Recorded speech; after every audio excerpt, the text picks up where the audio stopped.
요한일서 5장 3절로 4절의 말씀을 보시겠습니다. 하나님을 사랑하는 것은 이것이니 우리가 그의 계명들을 지키는 것이라. 그의 계명들은 무거운 것이 아니로다. 무릇 하나님께로부터 난 자마다 세상을 이기느니라. 세상을 이기는 승리는 이것이니 우리의 믿음이니라. 아멘. 성경은 율법으로서는 하나님 앞에 어려울 자가 없고 구원을 받을 수가 없다. 그렇게 분명히 말하고 있습니다. 갈라디아 3장 11절에 또 하나님 앞에서 아무도 율법으로 말미암아 어렵게 되지 못할 것이 분명하니 이는 너희는 믿음으로 살리라 하였음이라. 로마 3장 20절에도 율법으로는 하나님 앞에서 어렵다 칭함을 받을 자가 없다 했습니다. 야고보 2장 10절에 누구든지 온 율법을 지키다가 그 하나를 범하면 모두 범한 자가 되나니 그랬어요. 만약에 율법을 지켜서 구원을 받겠다든지 하나님 앞에서 인정을 받으려고 하면 전부 다 지켜야 된다는 이런 이야기죠. 가령 10계명 중에서 9가지는 지켰는데 하나를 실수했다. 그러면 전부 다 범한 것과 같다. 그렇게 취급을 하겠다는 거예요. 그러니까 무슨 수로 율법을 온전히 지켜서 구원을 받겠느냐 하는 거죠. 그렇다면은 우리 하나님 백성이 되는 조건에 있어서 이런 율법은 무슨 상관이 있느냐는 거예요. 우리가 율법에 대해서 어떤 식으로 부담을 가져도 구원하고 직결의 생각을 하니까 어렵게 되는 거죠. 하나님 백성이 되는 조건에서 구약시대 때부터 우리가 본다면은 이스라엘 백성들이 어떤 행위를 많은 백성 중에서 행위를 통해서 하나님께서 점검을 할 때에 이 백성들을 내 백성으로 삼아서 내 이름을 발휘해야 되겠다. 뭐 그런 생각에서 이스라엘 백성들이 하나님의 백성이 된 것이 아닙니다. 이스라엘 백성들은 하나님께서 그냥 선택을 했다고 그랬어요. 그 왜 선택했는지는 각자 물어보세요. 그거는 하나님 아버지께서 그냥 선택을 했다 했기 때문에 우리가 어떻게 물어볼, 그래서 아버지 심중을 어떻게 알 수가 없어요. 그냥 아버지께서 이스라엘을 임의로 선택을 했다는 거예요. 사랑함으로. 거기에는 수많은 우리가 질문할 그런 생각들이 일어나겠죠. 공평의 원칙이라든가 합리적인 뭐 있는 생각들이 많이 있겠지만은 우리가 비록 죄인이라도 오만저만 생각이 있겠죠. 그런데 하나님께서 이스라엘 백성을 당신의 백성으로 삼으셨다라고 하는 데 대해서 우리가 어떤 생각을 해야 될지 성경은 하나님의 임의적인 주권적인 그런 선택으로서 선택했다 이렇게 되어 있습니다. 그리고 하나님께서 이스라엘 백성들을 당신의 백성으로 삼으시고 또 표징적으로 할례를 행하게 하셨습니다. 창세기 17장 10절에. 그래서 하나님 자녀로 삼으시고 직접적인 관심을 가지고 간섭을 하셨어요. 이스라엘 백성이 하나님의 백성이 되었다라고 하는 이 선택의 이 백성은 어떻게 해서 됐는가? 신명기 7장 7절에 사랑함으로 수효가 많아서 백성이 괜찮게 보여서가 아니고 그냥 하나님께서 사랑하심으로 사랑의 동기에 의해서 그래서 하나님의 순전한 사랑을 어떻게 보면 편해죠. 하나님께서 선택을 하셨다는 거예요. 이스라엘 백성이 애굽에서 고생을 430년 동안 했는데 그 400년이라는 세월은 너무너무 긴 세월입니다.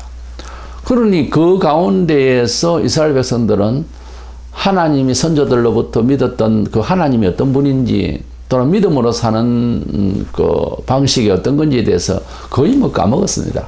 그래서 애굽에서 그저 계속 살아왔기 때문에 종로를 하고 살아왔기 때문에 애굽의 문화에 젖어 있는 거예요. 애굽 자체도 많은 문화가 바뀌었을 건데 말이죠. 하나님이 없는 나라에는 악하게 자꾸 변질되죠. 아무래도.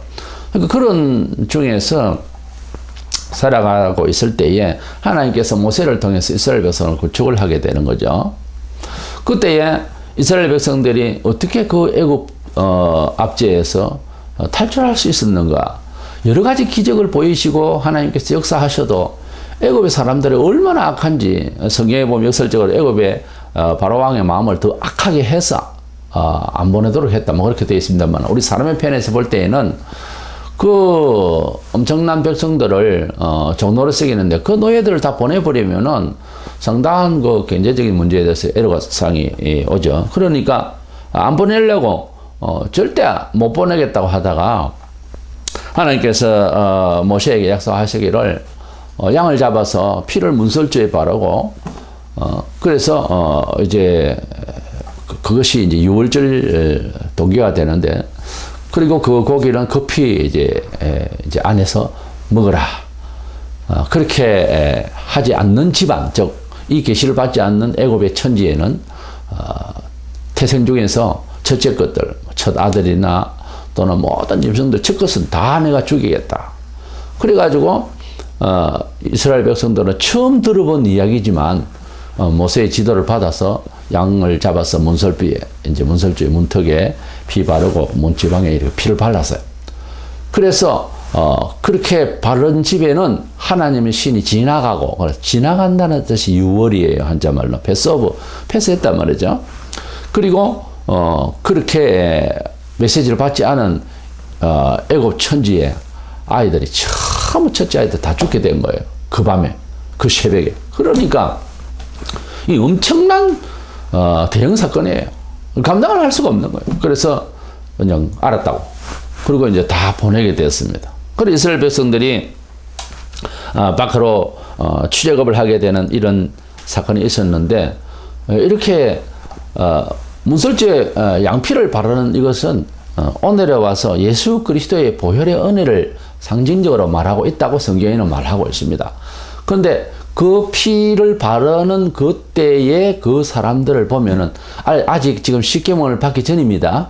그것을 보면은 사람이 할 수 있는 일에 있어서 상당히 어려운 일이냐? 그것도 아니거든요. 상당히 어려운 일은 아니에요. 그런데 그 일을 한다고 해서 애굽에서 탈출할 수 있느냐 마느냐 하는 것은 믿음 문제예요. 이것은 종교적인 하나의 행위이고, 그 행위가 상당히 어려운 부분은 아니거든요. 그렇게 믿을 것이냐 말 것이냐 하는 것만 남아있는 거예요. 그것도 쉽지는 않죠. 믿겠다고 하는 것은. 그런데 그 일은 안 되면 본전이란 말이 있잖아요. 근데 그 일은 할 수가 있는 거거든요. 상당히 어려운 부분은 아니잖아요. 그래서 그것을 발랐더니 정말 출애굽을 하게 되는, 그런 애굽을 탈출하게 되는 놀라운 기적이 일어나게 된 거죠. 그게 바로 기적인 거죠. 그래서 그때 그 일을 생각해서 이제 유월절기를 이스라엘 백성들은 지켜야 되는 거죠. 우리 태안이월은 3, 4월경이 되는데요. 그래서 우리 같으면은 8.15 해방 일을 이제 상징하는 그런 뜻입니다. 나라를 되찾는다기보다는 그 나라에서 이제 탈출하게 된 그런 말하자면은 애굽에서 탈출하게 된 그런 기념의 날로서 유월절, 이렇게 이스라엘 백성들은 1년에 3대 절기가 있는데 그 중에서 가장 큰 명절입니다. 이 절기를 지키게 되는 거죠. 그 뒤에 말이죠. 그래서 우리가 하나님 앞에서 이스라엘 백성들이 구원을 받고 하나님의 백성이 되고 하는 이런 여건들을 보면은 어떤 도덕적인 것, 윤리적인 것, 이런 걸로서 하나님께서 구원을 해주시거나 이런 동기가 없었다는 거죠. 없고, 출애굽을 하고 난 뒤에 이스라엘 백성들이 광야에서 이제 40년 동안을 지나게 되는데, 하나님께서 선조로부터 약속한 가나안 땅이 그들의 마지막 안착할 축복의 땅인데, 그 땅을 가기 전에 애굽에서 나와서 광야에서 그 땅에 적합한 하나님의 백성다움의 생활을 할 수 있도록 하나의 그 훈련 과정으로서 광야에서 40년을 지나게 되었습니다. 찌코스로 가면은, 바라바라 가면은 13일 정도 걸린다고 해요. 근데 그곳을 뱅뱅뱅뱅 돌면서 훈련을 받게 되는데, 왜 훈련을 받나 하니까 하나님의 말씀대로, 즉 바른 믿음의 사람으로서 하나님의 자녀다움의 삶이 안 되는 거예요. 애굽에서의 삶의 스타일이 있기 때문에, 몸에 젖어 있기 때문에. 그래서 그때에 주신 생활 룰이라고 준 것이 율법이에요. 대표적으로 십계명이고. 그러니까 계명이라고 하는 이제 출처를, 또 시각을 보면, 시점을 보면은 애굽에서 이스라엘 백성들이 구출이 된 것이 우리가 구원이라고 할 적에, 구원을 받고 난 뒤에 계명이 나왔잖아요. 그러니까 계명은 구원을 얻기 위해서의 조건은 아니라는 거죠. 오히려 구원받은 사람이 하나님의 백성다움의 삶을 살아가기 위한 룰이라는 거예요. 그리고 하나님의 백성이요, 하나님의 간섭에 된 족장 때부터, 아브라함 때부터 이렇게 보면 이 계명은 출애굽기에 나오잖아요. 그러나 창세기의 사람들이 하나님의 간섭 속에서 하나님 자녀가 되는 할례를 행하는 이런 상황까지 올라가 보면 그때는 계명이라고 하는 그런 룰은 없었어요. 하나님께서 때마다 지시하시고 그 백성들, 그 사람들에게 나셔서 말씀하셨죠. 그것이 그때 그 순간에 바로 계명이 되는 것이고 도리가 되는 거죠.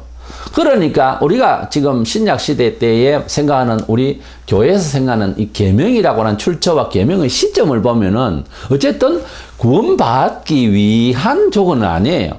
그렇죠? 구원받은 사람들의 삶의 룰이란 말이에요. 이런 차원에서 조금 편하게 이해를 하는 것이 중요합니다. 그러면서도 신약 성경을 이래 보면 하나님을 사랑한다면은 그의 계명을 지켜야 한다 하는 말씀에 부담감을 가지게 되고 떨쳐버릴 수가 없네요.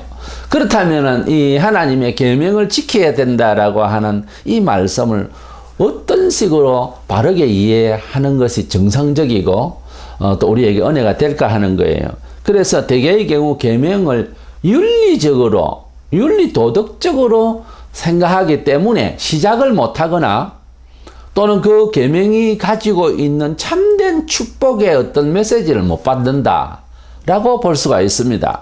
그래서 저희 주제를 계명은 윤리적인가 이런 주제로 좀 비관적인 의문으로서 시작을 하고자 합니다. 왜냐하면은 계명이 우리가 지금 생각하는, 대다수가 생각하는 것은 윤리 도덕적 성향으로만 생각하는, 아니면 거의 뭐 80, 90% 그런 것 아니겠는가, 이렇게 지레짐작을 하고 부담스럽게 생각하게 된 우리들의 정서가 잘못됐는데 왜 그럴까요? 우리는 기독교가 들어오기 전에 동양인으로서 또 특별히 유학 사상에 젖어 있기 때문에 그렇게 이해하고 있었습니다. 하나님 오시기 전에 유학이 무슨 선지자처럼 우리에게 온 것은 아니에요. 우리가 오해를 지금 하고 있다니까요. 아직까지도. 그러니까 이 시간에 계명이 과연 윤리적인가? 계명은 우리에게 어떤 것이며 우리가 지금 모두가 보통 생각하는 그런 부담스러운 여건인가 하는 거예요. 첫 번째로 하나님의 이 사랑과 이 계명의 내용을 다르게 의역하면은 하나님의 그 사랑이라고 하는 것은 목적이고요. 계명은 그 목적을 이행하기 위한 방식이에요. 그러니까 계명 따로 있고 하나님 사랑 따로 있고 이렇게 이원론적으로 볼 것이 아니고 하나님의 그 사랑이 목적이고 그 목적을 이행하기 위한 방식이에요. 그러니까 사랑은 얼마든지 많이 할 수 있고 또 적게 할 수도 있죠. 뭐 그런 차이인 거예요. 그러니까 많이 하기 위해서는 이 말씀을 많이 함량하고 또 많이 실천할 수 있는 역사가 있어야 되겠죠. 뭐 그런 관계라는 거죠. 그렇게 되면 조금 부담이 덜어집니까? 하나님의 사랑을 위한 방식이라는 거예요. 그러니까 많이 찾을 수 있고도 적게 찾을 수도 있겠죠. 그러니까 사랑을 하고 사랑을 받는 관계에 있어서는 큰 지장이 없는 겁니다. 다만 우리가 하나님의 사랑을 받고 하나님의 사랑을 실천하는 데 있어서 도구로, 방식으로서 채택을 하게 된 거예요. 계명의 그 출처의 시점이 그래요. 그러니까 하나님을 사랑하는 또는 이웃을 사랑하는 방식으로 주셨단 말이에요. 그러니까 구원과 직결시킨다든가 어떤 사람의 인격과 직결시킨다든가 하면 안 됩니다. 인격의 완전 성화가 하나님의 자녀가 잘 되게 한다든가 이것은 어떤 측면에서 설명되는 것은 몰라도 본질적인 내용이 아니에요. 하나님의 사랑을 버금가는 세상의 사랑이나 세상의 논리가 없습니다. 그렇잖아요. 수준을 그런 수준으로 보고 하나님을 이해한다고 해서 처음부터 잘못된 것 아니에요. 하나님이 우리를 사랑하신다고 할 때는 엄청난 내용인 거예요. 신이 사람을 지으셨고 그 하나님이 지옥에서 우리를 천국으로 갈 수 있는 사람으로 만드신 분인데 사람이 가지고 있는 견해와 도덕심리로 사람을 구원할 수 있겠어요? 그러니까 그런 차원에서 계명도 이해를 하려고 하면 처음부터 오해입니다. 그러니까 떨쳐버리고 새로운 안경을 끼고 새로운 방향을 돌려서 이해를 하려고 해야 돼요. 완전 다른 입장에서 기독교를 이해하려고 할 때에 우리가 축복받기도 빠른 순서로 갈 수가 있다. 저는 그렇게 증언할 수 있습니다. 율법의 완성은 사랑이나 이렇게 말씀을 많이들 듣고 있어요. 그런데 그 뜻을 어떻게 이해하고 있느냐 하는 것은 달라요. 그 말을 그렇게 외워도요. 근데 마태복음 22장 36절로 40절에 보면은 바리새인 중에서 선생님 율법 중에 어느 계명이 크니까 율법에 대해서 어느 계명이 제일 큽니까? 이렇게 물었어요. 그때에 네 마음을 다하고 목숨을 다하고 뜻을 다하여 주 너희 하나님을 사랑하라 하셨으니 이것이 첫째 되는 계명이요. 첫째, 둘째 있습니다. 둘째도 그와 같으니 내 이웃을 내 자신과 같이 사랑하라 하셨으니 이 두 계명이 온 율법과 선지자의 강령이니라. 그러니까 온 마음과 정성과 목숨을 다해서 하나님을 사랑하라. 그러니까 하나님을 경외하고 하나님을 지극정성으로 사랑하는 법으로 계명을 줬다는 거예요. 그와 같이 이웃도 두 번째 사랑은 이웃도 그와 같이 네 몸처럼 사랑하는 방식으로 준 거다 하는 거예요. 그러니까 이웃에 거짓말하지 말고 도둑질하지 말고 이런 것들이 뭐냐? 이웃을 사랑하는 방식이라는 거예요. 우리가 사랑하는 마음은 따로 있고 계명을 따로 두니까 계명하면 부담스럽다는 생각을 하는 거예요.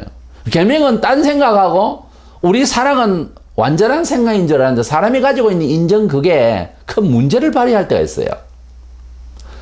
그렇기 때문에 우리가 가지고 있는 사랑의 개념, 그것은 계명에 대한 사람들이 가지고 있는 그런 뉘앙스와 전혀 다른 겁니다.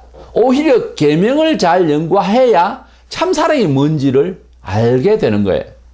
다만 이웃과의 관계, 우정과의 관계에도요, 하나님의 계명과 율법을 연구를 많이 하고 거기에 대한 진지함을 가지고서 깨달으면 오히려 우정까지도 더 멋진 우정을 나눌 수 있고 참 인간적인 사랑이라도 멋진 사랑을 할 수가 있는 지혜가 내린다니까요. 근데 우리가 가지고 있는 사랑은 동양 사람이 다르고 서양 사람이 또 달라요. 그리고 시대마다 다르잖아요. 사람마다 다릅니다. 그 사랑을 어떤 식으로 하는 게 사랑인가, 어떤 식으로 하는 것이 신에게 옳을까 하는 선입감이 한국인이 가지고 있는 정서라는 게 있단 말이에요. 그걸 인정해야 되는 거예요. 그러면 한국인이 가지고 있는 이웃과의 관계, 그리고 사랑, 그리고 동정심 이런 것들은 어디에서 배운 거냐, 어디에서 훈련받아서 그런 마음을 서로 공유하고 있을까? 유교입니다.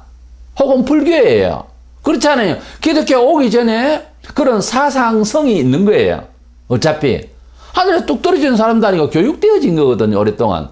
그러니까 그것을 하나님 앞에서 가져가서 사랑한다 그러고 율법은 내 몰라라 부담스럽다는 이 이율론이 이건 말도 안 되는 거예요. 우리가 가지고 있는 뉘앙스의 사랑, 우리가 가지고 있는 도덕 윤리성 이것이라도 옳기라도 하면, 예? 서양에도 옳고 옛날에도 옳고 지금도 옳고 그런 것이라고도 하면 또 모르겠는데 옳지도 않는 한켠의 사상이거든요. 이걸 가지고 하나님 사랑이라고 생각을 해버리고 저 불교인들이 하는 행동을 기독교인도 행동을 하고 사회가 요구하고 시대가 바라면은 구제사업 많이 하면 하나님 사랑이 이런 식으로 사랑을 따로 이해하고 율법은 따로 있으면 이 문제가 있단 말이에요. 하나님의 계명이 주시는 사상적 교감으로 불교인들과 대화가 됩니까? 안 되잖아요. 그렇다면은 우리가 사회에서 반영할 사랑의 어떤 행동을 잘 점검할 필요가 있다라고 말할 수 있잖아요. 그렇기 때문에 어떤 사람이 무엇을 배워서 이렇게 행동과 마음 씀씀이 하고요, 무식하고 못 배우고 엉뚱한 데서 배운 사람이 씀씀이하고, 씀씀이는 같은 대상에게 한다 하더라도 다릅니다, 질이. 그렇죠? 모든 세상을 돈으로 아는 사람은 돈으로 다 치부하려고 그래요. 그렇잖아요, 우리가 사회적으로 볼 때. 그러나 돈이 당장 필요한 사람이고 상황이면서도 지성이 있고 철학이 있는 사람은 돈을 써도 그렇게 안 써요. 그렇죠? 그러니까 뭡니까? 우리가 하나님의 사랑을 쓴다 할 때에 그 사랑을 아무 배운 것도 없고 말씀에 어떤 조정을 그래서 새로운 어떤 인품도 아니고 하나님 뜻도 아닌 사랑을 교인이라는 이름만 가졌지 해버릴 때 그것이 하나님 사랑이냐 그 말이에요. 그러니까 하나님의 사랑이라는 것이 우리 감정으로 사랑해놓고 말씀에 대한 내용은 전혀 우리 몸에 체휼이 되지 않는다라고 할 때는 이건 전문적으로 볼 때의 정상적인 사랑이 아니에요. 이제 그런 점을 우리가 생각하면서 계명과 사랑의 관계를 지금 듣고 있습니다. 그래서 하나님의 그 사랑은 진짜 우리 사람이 해야 될 하나님과 이웃의 그 목적이고요. 그 목적을 달성하기 위한 사안이 계명이라는 거예요. 예수님이 지금 그걸 설명하고 있어요. 근데 우리는 보통 이 바리새인이 물었을 때에 계명이 제일 큰 것이 뭡니까? 이래 물었을 때 계명의 중심 사상을 주님 말씀하시면서 마음과 정성과 몸을 바쳤어. 그러니까 온 인격과 목숨을 다 바쳐서 하나님을 사랑하는 것이 이 첫째 뜻이라고 했어요. 근데 우리는 뭐예요? 하나님을 먼저 경외하는 것보다 이웃을 사랑하는 것이 1번이 되어 있지 않아요, 혹시? 제가 물어보고 싶어요. 오늘날 한국교회 사회에 하나님의 말씀이 더 중요합니까? 이웃이 먼저 더 중요합니까? 사람들이 말씀의 완성은 율법의 완성 사랑을 했다 해서 나가서 서두에 내가 말씀드린 대로 한국 사람이 가지고 있는 그 사랑을 가지고서 실컷 해놓고 옳지 않는 사랑입니다. 제가 볼 때는 많은 부분에 있어서 그 사랑을 해버리고 난 뒤에 교회 와서는 졸고 있고 제대로 된 그런 말씀대로 삶이 없다면 뭐죠? 계명을 지키는데도 순서가 있었잖아요. 주님께서 뭐라고 그랬어요? 다시 말씀을 드리면 하나님을 경외하고 사랑하는 것이 첫 번째 계명이고 두 번째도 그와 같으니 그랬잖아요. 그러니까 사랑을 해도 하나님을 먼저 사랑한다는 거예요. 그 순서도 바뀌어 있어요. 가만히 생각해봐. 순서도 지금 오늘날 교회가 바뀌어 있더라니까요. 그리고 방식도 바뀌어 있어요. 방식도. 그러니까 순서가 바뀌니까 하나님 먼저가 아니니까 그럼 하나님 먼저라면 이웃을 사랑하지 않을 것이냐? 그건 아니에요. 하나님을 경외하는 그런 룰이 그런 자세가 바로 잡힌 입장에서 사랑하라는 거예요. 그것도 안 돼 있으면 어쩌라고요? 하지 마세요. 그런 사랑. 정상적인 사랑이 아닌 것은 생명의 역사가 안 납니다. 고린도전서 13장 6절에 불의를 기뻐하지 아니하며 뭐가요? 사랑은 진리와 함께 기뻐한다 그랬어요. 불의가 뭐예요? 비진리죠. 인본적이죠. 세속적이죠. 상황적이죠. 불의를 기뻐하지 아니하면 세상적인 방식으로 사랑하면 그건 사랑이 아니에요. 하나님 아카페는 아니다가 말이에요. 한글로 그냥 사랑하면 똑같은 이야기죠. 한국 사람이 사랑? 그거 뭐 조폭들 세계도 의리 다 써요. 근데 정말 형제간의 의리 우애 하는 그때의 의리와 깡패들이 쓰는 말 의리는 똑같이 한자어로 쓸 수 있어요. 근데 그 내용이 틀리지 않습니까? 때문에 우리가 이웃을 사랑한다라고 하는 것은 감정적 차원에서가 아니고 그 감정도 따지고 보면 한국인의 정서, 그것도 따지고 보면 한국인이 배운 사상의 사상성이에요. 그러니까 이웃을 사랑하기 전에 하나님을 먼저 사랑하는 것으로 되어 있는 그 순수도 틀리고요. 진리와 함께 기뻐하고 하는 말씀 교회에서 제대로 순종은 하도 안 하면서 사회활동을 많이 하면 사랑한다. 그건 아니에요. 불신자들도 해요. 그런 거는.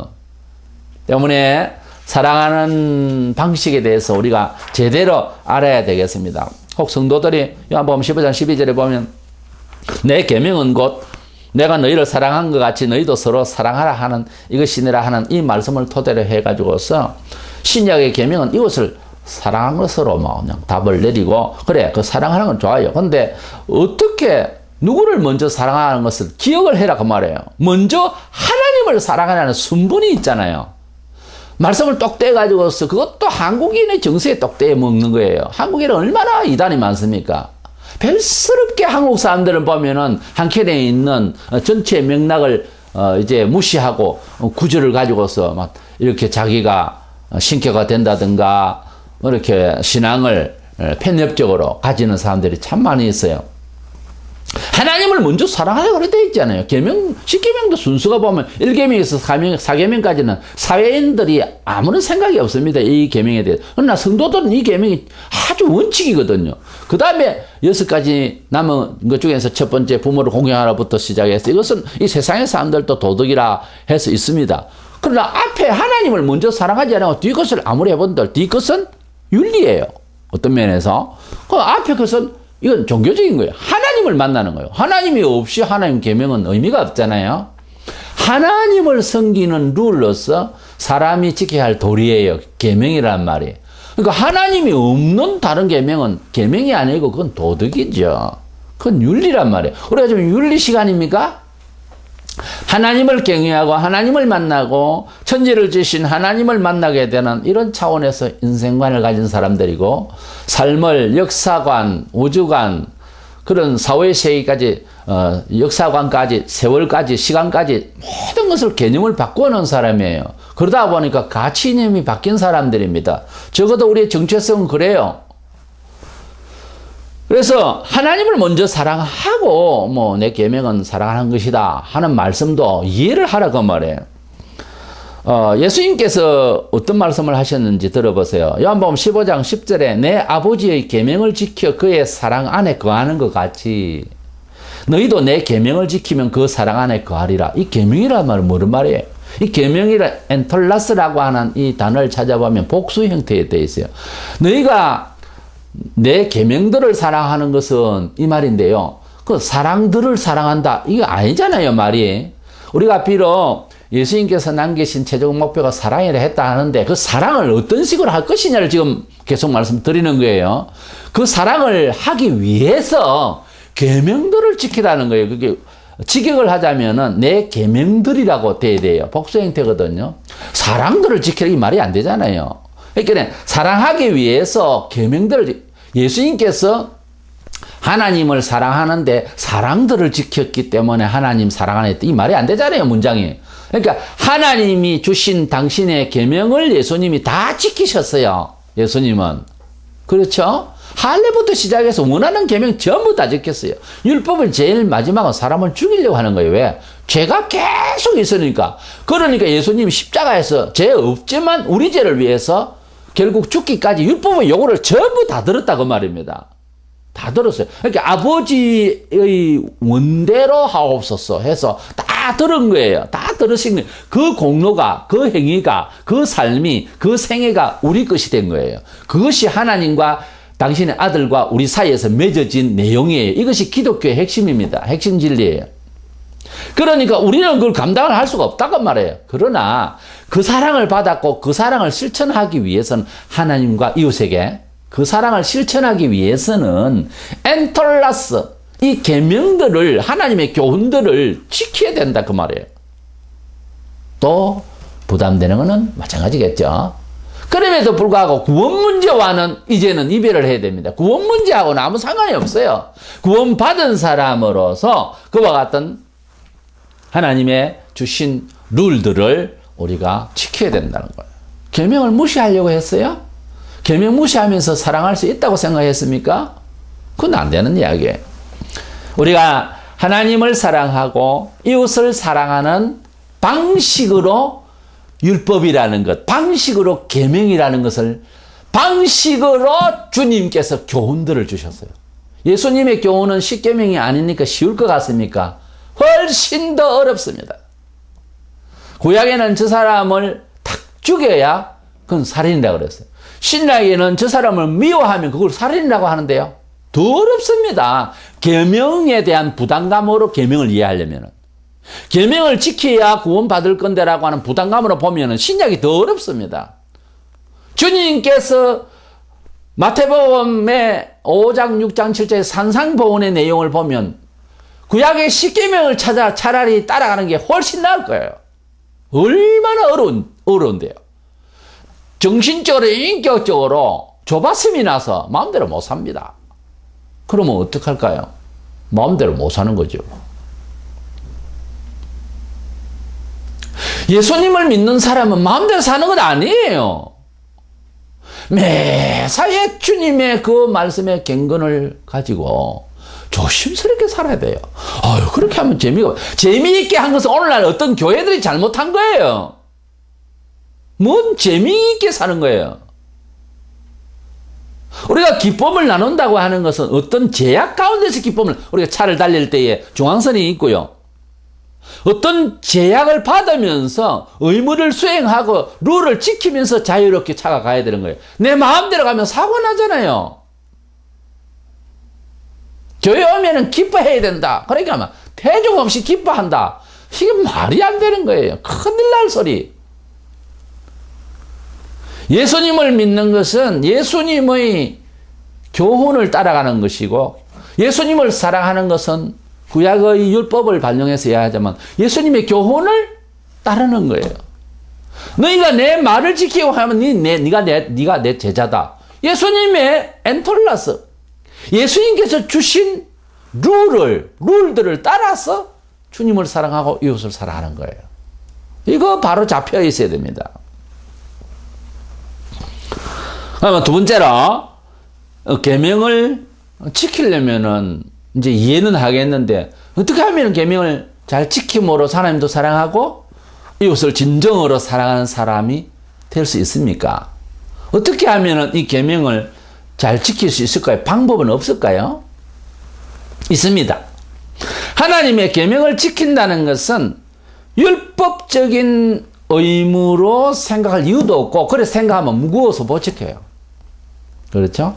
근데 하나님을 사랑하는 마음, 하나님의 구원의 은혜를 지극히 감동받고 사랑하는 마음으로, 하나님 자신을 사랑하는 마음으로, 하나님의 존재에 대해서 기뻐하는 마음으로, 하나님이 내 생애에 모든 것임을 찬양하며 기뻐하는 마음으로, 감사하는 마음으로, 사랑하는 마음으로 하나님의 음성을 들으려고 하면 부담을 가지지 않게 됩니다. 많은 부분에 있어서 힘이 나요. 하나님을 많이 사랑하는 마음으로 그렇게 율법에 대해서 또는 주님의 교훈에 대해서 생각을 하면 됩니다. 주님을 많이 사랑하는 자는 주님께 많이 감사한다라고 되어 있어요. 하나님을 많이 사랑하면, 극진히 사랑하면 하나님의 말씀을 따르게 되어 있다라고 되어 있어요. 그러니까 사랑이 문제예요. 하나님을 얼마나 경외하고, 얼마나 아끼고, 얼마나 친근하게 하려고 그러고, 얼마나 하나님을 사랑하느냐에 따라서 그 룰을 따라갈 수가 있는 힘이 생긴다고 말해요. 하나님을 부담스럽게 생각하고, 하나님을 어렵게 생각해서 처음부터 율법에 대한 오해와 함께 지키기가 힘들어집니다. 마태복음 11장 30절에 이는 내 멍에는 쉽고 내 짐은 가벼움이라. 주님은 당신을 따라가는 길이 쉽다고 그랬어요. 어떻게 쉬울까? 그죠? 가령 뭐 새벽기도나 또 교회의 어떤 봉사나 하는 사람은 합니다. 근데 그것을 하려고 하면 참 힘들다. 나는 시간도 없네. 나는 몸도 잘 가눌 길 없네. 나는 뭐 어떤 조건이 안 맞네. 이러면서 자꾸 안 되죠. 그거는 당신이 말하고 있는 변명이 옳아서가 아니라 주님을 사랑하는 마음이 없어요. 주님을 완전히 미치도록 사랑해보세요. 벌떡 일어나버립니다. 주님을 사랑하면 교회 봉사에 들어갑니다. 그렇게 된다니까요. 사랑이 문제예요. 사랑이 문제예요. 뭐 옛날에 새마을운동 할 때도 동네를 좀 깨끗하게 하고 길도 좀 바르게 하고 새마을운동 뭐 이제 방송을 합니다. 동네에서. 그럼 다 나와서 그냥 협동으로 공동 생활 거처에 대한 어떤 여러 가지 새로운 조성을 할 때 나오라면 안 나온 사람 계속 안 나와요. 동네를 사랑하고 그리고 새마을운동 정신을 사랑하는 사람은 즐겁게 나와요. 근데 그 마음이 없으니까 안 나와지는 거예요. 뭐 바쁘다, 힘들다, 우리 집에는 곡괭이도 없고 삽도 간부도 없어서 못 간다, 뭐 이런 식이 되는 거예요. 본문 3절에 하나님을 사랑하는 이것이니 우리가 그의 계명들을 지키는 것이라. 그의 계명들은 무거운 것이 아니로다. 내 명에는 쉽다 하는 말하고 같은 말이에요. 주님을 사랑하는 마음, 하나님을 사랑하는 것은 이것이니 사랑하면 그의 계명이 무겁지 않다. 그렇게 말씀하고 있거든. 그런데 우리는 힘듭니다. 왠지 그래도 또 힘듭니다. 여기에는 이유가 두 가지가 있어요. 하나는 영적인 태만 때문에 그래요. 자기도 모르면서 영적으로 태만해 있기 때문에 무겁게 보입니다. 두 번째로는 복음에 대한 인식을 잘못해서 그래요. 그러니까 이 계명과 이 교훈들에 대한 인식을 잘못해서 그래요. 이것을 율법적으로, 이것을 진노스럽게 이렇게 이해하려고 하는 선입감이 잘못되어 있어요. 그 선입감은 어디서 왔냐면 우리의 정서입니다. 우리의 정서는 어디서 왔습니까? 사상성이에요. 언제부터 가진 거? 조상 때부터 가진 거. 어떤 거? 유교 사상. 그것 때문에 하나님을 자꾸 그런 식으로 몰아붙이는 거예요. 오해로. 그게 아닙니다. 그럼 어쩌라고요? 못 지키면 안 지키면 되는 거예요. 그런다고 해서 하나님이 사람을 죽이려고 하는 건 아닙니다. 다만 하나님을 사랑함으로써의 받을 은혜, 사람과 사랑하는 마음으로서의 주님의 은혜, 이것은 받을 수가 없겠죠. 그러니까 사랑을 하기 위해서 또 그 사랑함으로써 인정받고 은혜를 받고 축복을 받고 기적을 받는 것을 위해서 준 룰이기 때문에 그 결과에 대한 룰의 그 행위에 대한 결과에 대한 것은 내 몫일 뿐이고요. 구원하고는 직결시키지 마세요. 행제를 보고도 그렇게 저주하거나 비판할 수도 없고 내 자신에게 자학할 필요도 없어요. 율법은 그거 하라고 준 것 아니다 이 말입니다. 사랑하는 법칙이에요. 사랑하는 방식이에요. 새 기기를 가정에 가구를 샀습니다. 어떻게 쓰는 물건일까? 이 기기는 어떻게 사용 설명서를 보는 거예요. 사용 설명서를 보면서 부담해서 이 기계 못 쓰겠다. 이건 아니잖아요. 그렇죠? 컴퓨터도 새로운 이런 컴퓨터를 사게 되고 업그레이드를 하면은 어떤 새로운 이제 소프트웨어 들어오면은 이제 지식이 좀 부족하면 힘들죠. 힘든 나이가 들면 더 그렇고요. 그렇지만 나이가 아무리 들어도 그것을 잘 관리할 줄 아는 사람, 실력이 있으면 훨씬 편하게 할 수 있잖아요. 옛날같이 등사기에다가 복사를 하겠어요. 지금 프린트기가 다 나와 있잖아요. 작동을 할 줄 모르니까 이건 율법이다, 이건 어렵다, 이건 부담스럽다, 이건 잘못 알고 있는 거 아닙니까? 그러니까 복음과 계명에 대해서 인식을 바로 해야 되는 거예요. 즐겁고 기쁘고 감사한 거예요. 축복받을 수 있는 비결들이에요. 이런 사용 설명서란 말이에요. 사랑을 하는 사용 설명서란 말이에요. 잘 읽어야죠. 잘 취득해야죠. 그런 겁니다. 만약 잃어버렸던 부모님을 만났고 또는 한 이웃에는 부모님이 처음부터 있었던 부자지간이 있습니다. 근데 30년, 40년 만에 부모님을 만나서 바깥에서 빙빙 돌면서 거지 같은 생활을 하다가 정말 너무 괜찮은 부모님을 만났단 말이에요. 근데 생활이 바뀌었잖아요. 어떤 생활이 부모가 바뀐 것이 아니고 나의 생활만 바뀐 거예요, 지금. 이웃에는 그렇게 살고 있는데 나는 안 되는 거예요. 내만한 나이 또래는 이웃에는 잘 하고 있는데 나는 안 되죠. 왜 안 됩니까? 내가 세상에서 받은 룰이라고 하는 거예요. 내가 세상에서 받은 그런 체율되어 있는 것들이에요. 그것이 문제지. 부모가 지금 문제거나 이웃도 문제가 아니에요. 그러니까 내 자신이 빨리 변할 수 있도록 해야 되고 부모님을 만나서 말하는 것, 걸음걸이부터 시작해서 거지같이 댕기던 그런 내 태도를 바꾸려고 합니다. 옷 입는 법, 말하는 법, 말할 때 태도, 말하는 용어. 전반적으로 부모가 아껴서 너무너무 귀해서 막 가르칩니다. 성급해서 막 매일 가르칩니다. 그런데 그걸 따라가려니까는 싫다고 해서 부담스러워 율법이다. 이렇게 이해할 거예요. 부모님을 만나서 이웃을 그렇게 다 하고 있는데 나는 그 몸에 그게 안 되는 거예요. 체질이 안 돼 있어서. 그렇지만 해야 안 되겠어. 왜? 부모님을 만난 기쁨으로써. 우리가 하나님을 만나서 구원을 받고 천국을 소유하게 되고 영생에 놀라운 미칠 정도로 좋은 이런 큰 기쁨을 받았으면 이제 영생으로 가는 사람의 삶의 양태에 대해서 가르치시면 좀 몸에 좀 부침성이 없어서 하지만 그래도 따라가려고 계속 쓰러지다가 또 일어서고 쓰러지다 이래서 이래 돼야 되지 않겠어요? 난 안 할 거야. 알아서 살 거야. 어떻게 되는 겁니까? 자기도 힘들어지고 계속 40년 전에 만나기 전 생활같이 거지같이 살아야 되고 하나님 아버지께도 영광이 안 되고 이웃에도 어찌 저 집 아이가 저렇게 사냐 이웃에도 욕 듣습니다. 그러니까 부모를 만난 30년 40년 이상가족이 상봉한 그런 상황으로 생각하면 기쁘기 때문에 너무 귀하기 때문에 너무 좋아서 따라가겠다라고 하는 개념으로 계명을 보면 다르겠죠?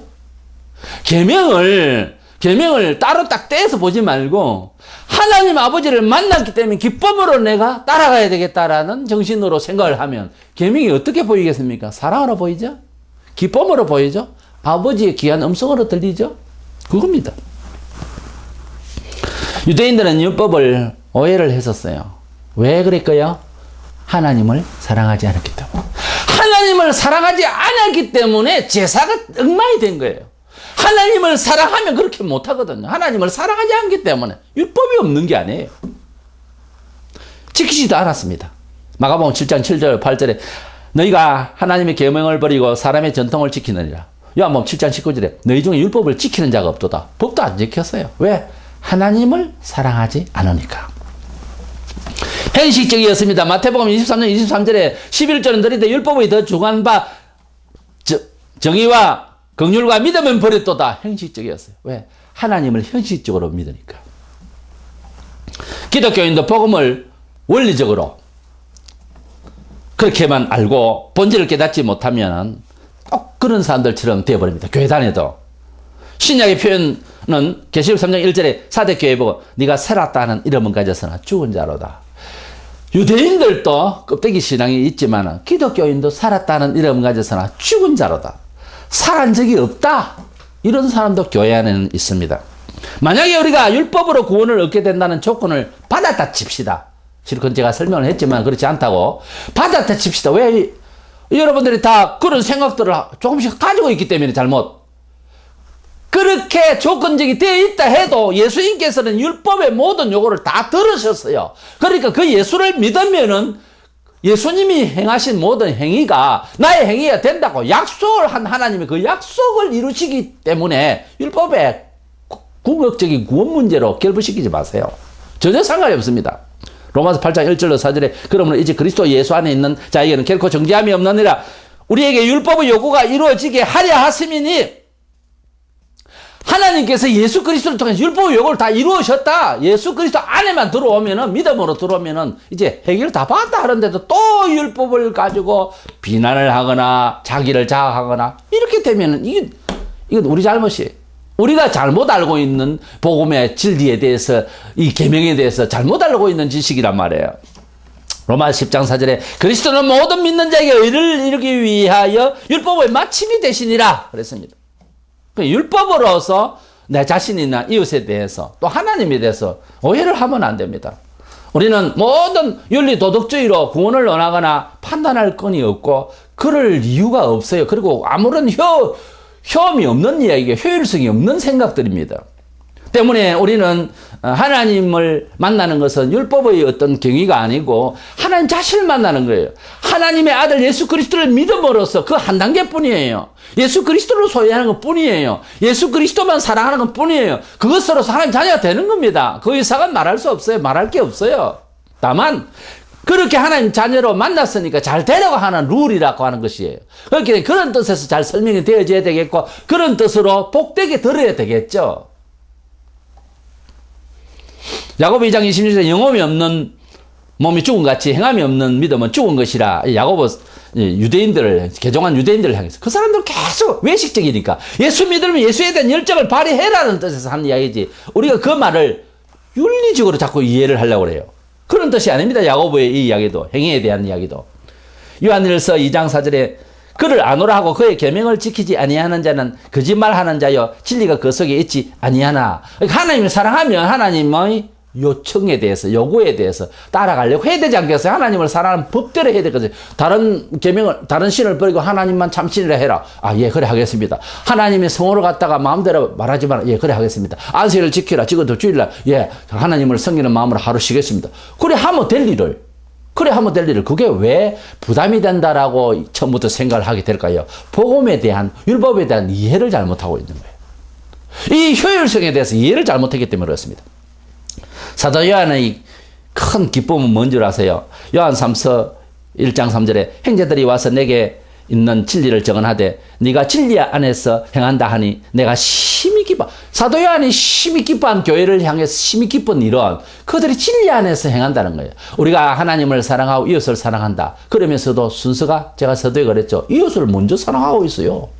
하나님의 말씀을 먼저 사랑하라. 이웃을 사랑하기 위해서 WCC가 막 우리가 하나가 되게 됩시다. 이것이 하나님 뜻입니다. 아닙니다. 하나님의 말씀이 먼저예요.